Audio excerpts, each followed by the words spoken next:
Gory. I just looked at him Grisly. and I started sobbing. The most gruesome crime scene ever imagined. I just wanted him to feel the pain I felt. For cops, there's no mystery about who murdered 59-year-old Charlie Taylor. My daughter just called me and said they had to stab him to death. It's Charlie's daughter-in-law, Amanda Taylor, the so-called selfie killer. You heard right. She actually snaps a selfie right in front of the dead body. And she's holding the bloody knife. This was the first time I'd actually had a picture of the murderer with the murder weapon and the victim inside the crime scene. How did Amanda and her friend go from party people into natural-born killers? Amanda had a fantasy of going on a mass shooting. At first glance, Amanda Taylor seems like any other 20-something in America.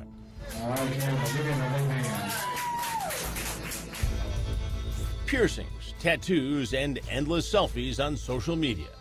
Amanda loved to hang with friends like Johnny Roebuck. My wife, Mariah, was best friends growing up with Amanda. Then I met Rex, and we just hit it off. Rex was Amanda's husband. She had a young son living in Christiansburg, Virginia, in the foothills of the Appalachian Mountains. They had a very strong connection, and you could tell that they loved each other very much. That love connection was bonded in a lust for blood, a fetish for murder. They were the type of people that they liked serial killers. It's a hobby for some people, I guess. And for Amanda, that hobby turned into an obsession. Johnny says she fantasized about becoming a serial killer. I think a lot of it has to do with the thrill of murder. She had this voodoo over him to where he would do anything to make her happy. But before Rex could help his princess bride achieve her deadly dream, tragedy would hit their marriage. I saw Rex's grandmother outside. I lived next door in the other apartment building, and she was hysterical.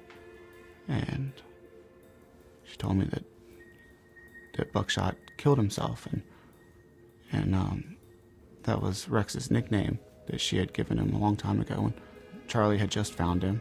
It was still early in the morning. At that point, Amanda didn't know yet.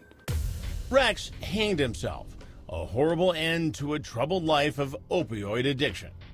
A grief-stricken Amanda blamed Rex's dad, Charlie, claiming he helped feed his son's addiction to pills.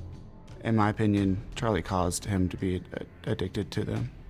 I know it was Rex's choice to, take the medicine and abuse it. But without a steady supply from his father, things could have been different. Amanda soon found another soulmate who shared her vision of hell. His name, Sean Ball. It was never a romance there at all, but you could tell that Sean liked Amanda. And I think Amanda knew that too. He was just wanting to do anything to impress her. And in Amanda's sick world, what better way for Sean to impress her than claiming he's a killer?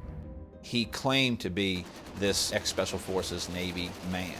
He claimed to have been involved in combat and killing in combat, when actually Sean Ball lived a separate life. And none of those things that he claimed were actually true. He was a very shy person, portrayed himself to Amanda Taylor as being this person and being like-minded in her desires to carry out a murder spree. Okay. Homicide detective Robert New tells Crime Watch Daily Sean and Amanda worked out their sinister plan with military precision. The two were in possession of weapons, firearms. Those had been stolen from a relative's house, and that they had already purchased ammunition and magazines for those same weapons. It appeared that they were both in agreement with what was going to occur, and that was going to start with the murder of Charles Taylor. Charlie Taylor, Amanda's father-in-law, the man she blames for her husband's suicide, and how she will exact revenge on Charlie will send chills up your spine. On a spring afternoon, Amanda and Sean went to Charlie's ramshackle house in nearby Ironto, Virginia.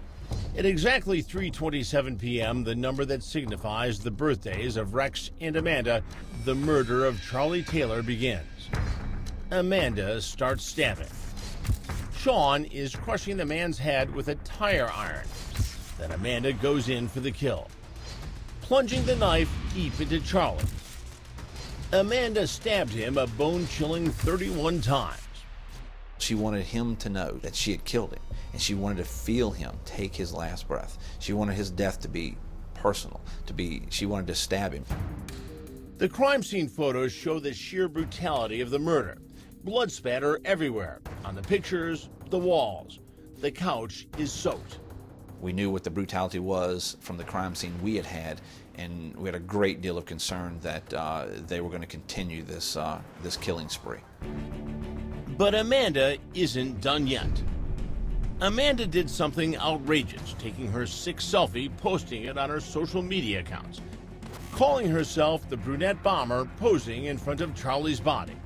The knife still dripping blood, the instrument of death in the hand of the devil incarnate. Working the crime scene that day, we actually had a picture. We were almost standing in the same spot where she was standing when she took the selfie. Putting the picture taken by her right next to it, the only thing missing from our shot was her.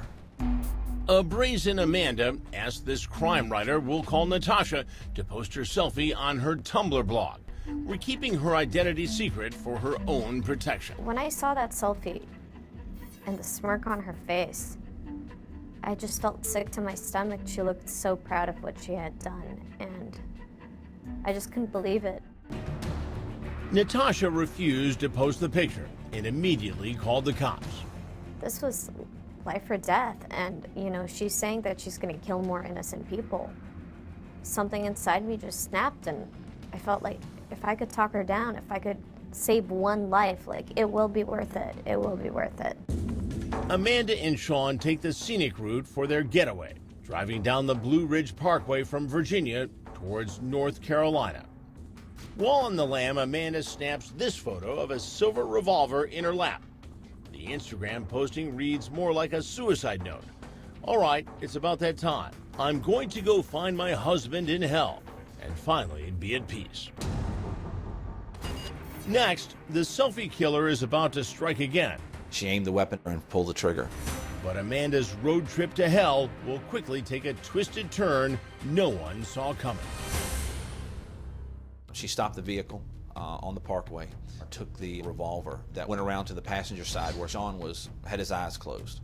She claimed that she had saw a jogger just ahead of her. She aimed the weapon at that jogger and pulled the trigger.